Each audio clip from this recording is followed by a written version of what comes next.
Did Jesus really exist? Philosopher Bertrand Russell once wrote, "Historically, it is quite doubtful whether Christ ever existed at all, and if he did, we do not know anything about him." Now this is a staggering claim, especially in light of the fact that a significant portion of the world's population claims that not only did Jesus exist, he is also the only authority on how one should live. So we have to take this issue seriously. Did Jesus really exist? Let's set aside the New Testament for a moment. What can we learn about Jesus just by studying history?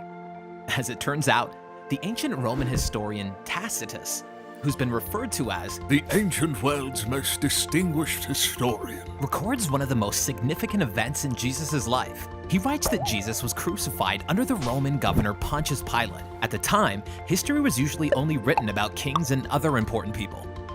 Jesus' career to that point was that of a traveling preacher and healer in a backwater province that Rome didn't even care about. So the fact that Jesus is even mentioned at all is staggering. Additionally, this is the only historical mention of Pilate, so the fact that he's linked with the death of Jesus is particularly significant. We also have the account of Flavius Josephus, a Jewish historian employed by Rome shortly after the time of Jesus. In his works, Judean Antiquities, the following historical facts about Jesus are affirmed. Jesus was a wise man, a doer of startling deeds. He was executed by crucifixion by Pilate, and he had a group of followers that still existed at the time of his writing. Again, the fact that Jesus gets so much airtime is astounding, given that both Jews and Romans hated Christianity. Neither Tacitus nor Josephus had any incentive to record anything about Jesus, unless it was actually true. There are tons of other non-Christian historical references to Jesus, including the facts that Jesus was executed by the Jews. When Jesus was executed, an unusual darkness covered the land, and that Jesus was crucified on the eve of Passover. So just by studying historical references of Jesus, we can learn that Jesus was a Jewish teacher, he performed healings and exorcisms, he was rejected by the Jewish leaders, he was crucified under Pontius Pilate in the reign of Tiberius. His followers, who believed he was resurrected, grew massively in numbers and spread out geographically all the way to Rome by AD 64. All kinds of people from the cities and countryside, men and women, slave and free, worshipped him as God by the beginning of the 2nd century. Now earlier, we set the New Testament aside for the sake of argument, but now let's bring it back to take a look. The history we just studied corroborates what's found in the New Testament, so it's worth wondering, should the New Testament also be considered historically accurate? Here are 3 reasons to consider the New Testament as historically accurate. First, we have more ancient manuscripts of the New Testament than any other book we would consider accurate canonical history.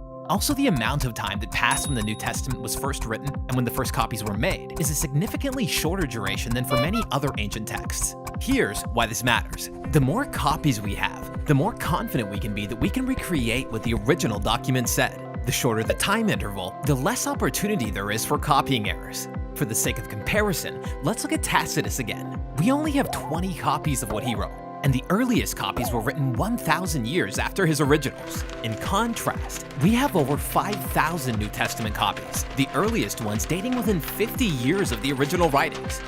So, if we consider sources like Tacitus to be historically accurate, it's reasonable to consider the New Testament historically accurate as well.